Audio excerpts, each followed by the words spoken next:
Bonjour à tous, aujourd'hui je voudrais vous parler de la motivation. Vous le savez, pour maigrir, on dit toujours il faut de la motivation. Oui, c'est vrai, mais comment est-ce qu'on fait pour justement aller la chercher cette motivation? Parfois on peut être fatigué, on peut être vraiment même déprimé et ne pas sentir l'énergie suffisante pour être motivé. En fait, ça se travaille.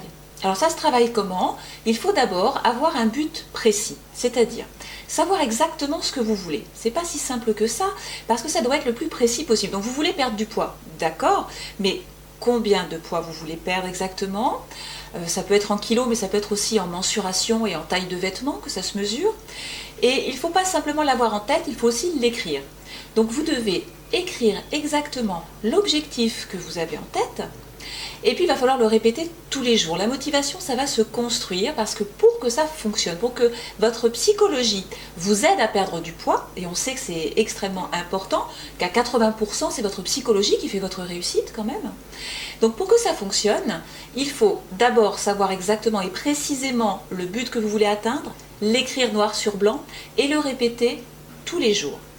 Alors ça peut être le matin au réveil, le soir au coucher, même les deux, mais il ne faut pas le répéter juste comme la méthode Coué, je veux perdre 10 kilos, et puis savoir quand aussi, hein, quand est-ce que vous voulez perdre ce poids, est-ce que c'est en 2 mois, 3 mois, qu'est-ce que vous voulez exactement?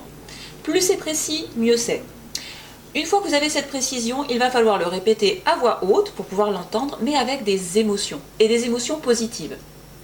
Alors, évidemment, on peut s'aider de la musique pour se mettre dans l'état d'esprit positif, ou bien, avant de lire son objectif, on peut aussi se mettre dans le bon état d'esprit en pensant à la gratitude, à la reconnaissance.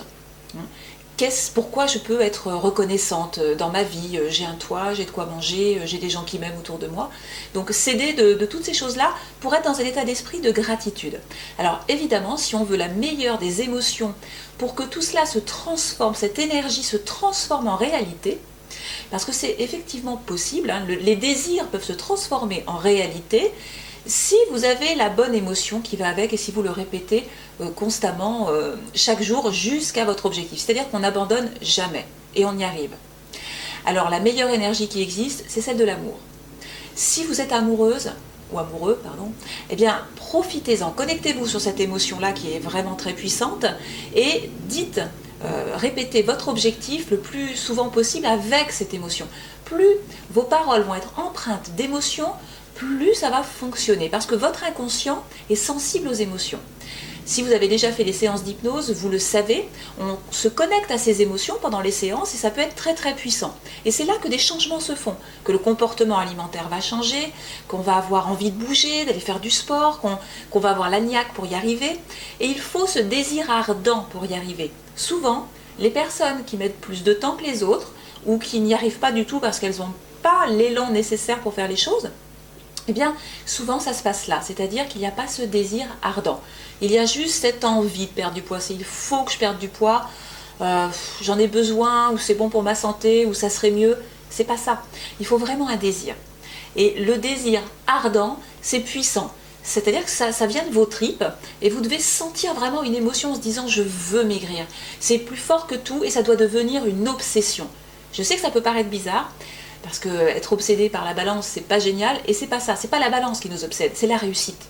On doit être obsédé par la réussite. Je peux vous dire que quand j'ai perdu mes 25 kilos, j'ai mis 9 mois pour les perdre, évidemment, j'étais pionnière, hein, j'inventais ma méthode au fur et à mesure en faisant tous les cours que j'ai pu avoir.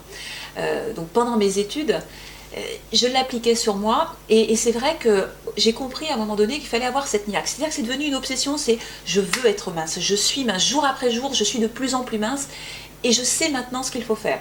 Donc vous avez la méthode, elle fonctionne sur tout le monde, mais il faut d'abord y croire, la mettre en application et surtout avoir ce désir ardent et toute cette force qui va vous donner l'énergie de mettre les choses en place et d'y arriver.